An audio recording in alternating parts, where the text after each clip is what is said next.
27 octobre 2011, place du Palais Royal à Paris, une semaine avant la réunion du G20. Des militants du CCFD sont allongés. Ils manifestent contre l'inaction des gouvernements face aux paradis fiscaux. G20, réveille-toi pour prendre des mesures pour mettre fin à l'opacité financière, pour mettre fin à l'évasion fiscale. C'est le cri et le courage de nos partenaires. 450 projets, 70 pays du monde qui nous disent la misère, on peut s'en sortir. Et qui vont nous dire en particulier comment se fait-il que les sociétés qui viennent travailler chez nous, la plupart du temps ne payent pas d'impôts, ne payent pas de taxes. Les multinationales occidentales, en déclarant les profits de leurs filiales des pays émergents dans des paradis fiscaux, échappent à l'imposition locale. 125 milliards d'euros selon le CCFD qui ne sont pas redistribués aux populations des pays du Sud. Autant d'euros qui n'iront pas dans la santé, autant de milliards d'euros qui n'iront pas dans les soins et l'éducation. G20, tu nous endors de fausses promesses. Le G20 a fait de la lutte contre les paradis fiscaux sa principale réponse à la crise financière en 2008 et aujourd'hui il joue sa crédibilité sur les avancées et les progrès en matière de lutte contre les paradis fiscaux. Mathilde Dupré, chargée de plaidoyer pour le CCFD Terre Solidaire, a pour mission de faire pression sur les décideurs politiques afin d'obtenir plus de transparence dans la finance mondiale. Une mobilisation qui passe aussi par un marathon médiatique pour alerter l'opinion publique sur les paradis fiscaux.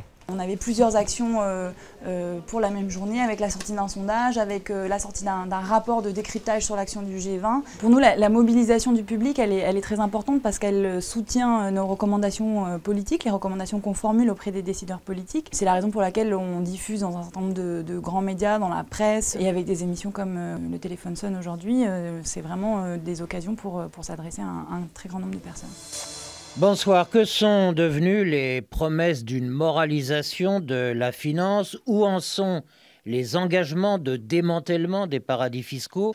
André à Courbevoie, mais dispose-t-on des moyens de pression économique, politique, coercitifs pour obliger les banques et les spéculateurs? Si vous dites demain matin, toute transaction Envers à destination tout, voilà. et en provenance des paradis fiscaux est supprimée, comme ils sont au cœur du fonctionnement de la finance mondiale, vous tuez la finance mondiale et vous tuez la croissance mondiale. C'est vraiment la bombe nucléaire. Donc... Les États du G20 ne sont pas parvenus à une liste exhaustive, ils ont toujours épargné un certain nombre de territoires connectés politiquement au G20. Il faut vraiment changer de stratégie et cibler les utilisateurs des paradis fiscaux et exiger de la transparence de la part des utilisateurs. Donc on parle là des entreprises multinationales et des banques internationales. La responsabilité des multinationales dans l'évasion fiscale est également soulevée lors de cette réunion du CCFD pour préparer le G20. Entourée de nombreux partenaires, responsables d'associations ou experts venus des pays du Sud, Mathilde Dupré fait le point sur des mesures qui seront proposées pour y remédier. Les échanges internationaux dans les monnaies locales, etc. Ça, c'est des exemples très concrets qui peuvent être soulignés.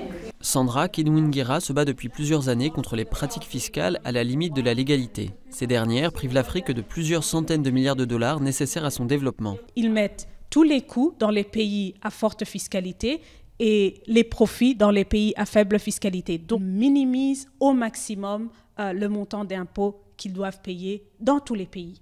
En Afrique, le problème que l'on a, c'est que les gouvernants ne sont pas redevables à leur population, puisqu'ils ne leur doivent pas beaucoup, mais ils sont redevables à ceux qui leur ont donné de l'argent, donc les bailleurs de fonds, les institutions financières internationales. Cette aide dont on nous parle est beaucoup plus basse que les montants que nous perdons à travers, par exemple, l'évasion fiscale de ces multinationales. L'évasion fiscale bloque la redistribution des richesses aux populations, comme nous l'explique José Carlos Rodriguez, économiste au Paraguay. L'Amérique latine, il existe surtout la injustice sociale, c'est-à-dire que ce sont les pauvres ceux qui payent la plupart des impôts et non les riches. Au Paraguay, on a une croissance économique, on peut dire extraordinaire, 15%, mais la pauvreté n'a pas descendu.